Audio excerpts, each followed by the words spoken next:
Magandang araw, schoolmates! Ako si Iska, ang inyong Certified Schoolmate Scout. At your service! At mayroon akong exciting news para sa inyo. Pwede mo nang ipa-deliver door-to-door ang iyong requested document. Kilalanin ngayon ang AREDS o ang Academic Records Express Delivery Service kung saan kapartner natin ang W Express. Layunin ng AREDS na mabigyan ng ating mga scholar ng bayan at alumni ng isang alternatibo, mabisa at ligtas na paraan ng paghahatid ng dokumento. Para i-avail ang serbisyo na hatid ng AREDS, ito ang susunding proseso. Una, pumunta sa ating PUP-ODRS account para tignan kung ready for release na ang ating hinihinging dokumento. Ikalawa, pumunta sa action column na nasa request tab at pindutin ang W Express button. Basahing mabuti at pindutin lamang ang OK para ipagpatuloy ang proseso. Dadalhin ka nito sa W Express site. I-click lamang ang checkbox kung sumasang-ayon ka sa privacy policy at terms and conditions ng W Express. At pindutin ang Confirm Payment button. Tandaan, ang iyong ODRS control number ang magiging reference number sa transaction mo sa W Express. Ikalima, i-fill out ang mga sumusunod na contact details katulad ng alternative contacts o taong pwedeng kumuha ng dokumento maliban sa iyo, ang iyong preferred payment method at ang iyong address. Matapos nito, pindutin lamang ang next para sa susunod na step. O kung may kailangang baguhin, i-click lamang ang reset. Ika-6, i-review ang courier's delivery fee at pindutin ang confirm button para kumpletuhin ang payment fee. Tandaan na ang delivery fee ay nakadepende sa service area na kabilang ang iyong bahay. Ang NCR delivery ay nagkakahalaga ng 200 pesos. 250 pesos naman sa provincial delivery at sa outside service areas ay may karagdagang minimum fee na 350 pesos.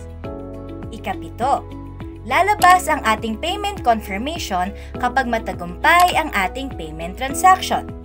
Matapos nito, makakatanggap ka ng confirmation email na naglalaman ng transaction details at mahalagang detalye tungkol sa pag-claim ng dokumento. Alalahanin na ang ating delivery courier ay susubok ng hanggang 2 delivery attempts. Kung parehong bigo ito, babalik ang ni-request nating dokumento sa Office of the University Registrar matapos ang 10 working days at ito ay ima-mark na archived. Para makuha natin ito ulit, pwede ito i-apply sa ating ODRS. Piliin ang Retrieval of Unclaimed Request at bayaran ang retrieval fee na 100 pesos. Ika-9, kapag kumpleto na ang delivery details, maaari nang matrack ang ating paparating na dokumento sa tulong ng Track Delivery tab na makikita sa action column ng Request tab sa ating ODRS account. Sa lalabas na track and trace ng W Express, i-type lamang ang tracking number para malaman ang delivery status mo. Tumatagal ang delivery period sa NCR ng 1 to 4 working days. Samantalang sa probinsya ay umaabot ng 4 to 6 working days. At panghuli, kapag dumating na ang ni-request na dokumento, busisiin ito ng mabuti kung tama at kumpleto.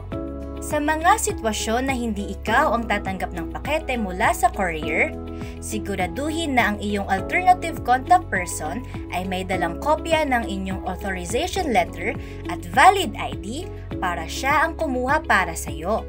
Hindi kabilang sa serbisyong ito sa ngayon ang mga request for documents kagaya ng WES form at CAV forms para sa mga ahensya ng gobyerno katulad ng Professional Regulation Commission o PRC, Department of Foreign Affairs o DFA, Commission on Higher Education o CHED, PUP College of Law at PUP Open University System.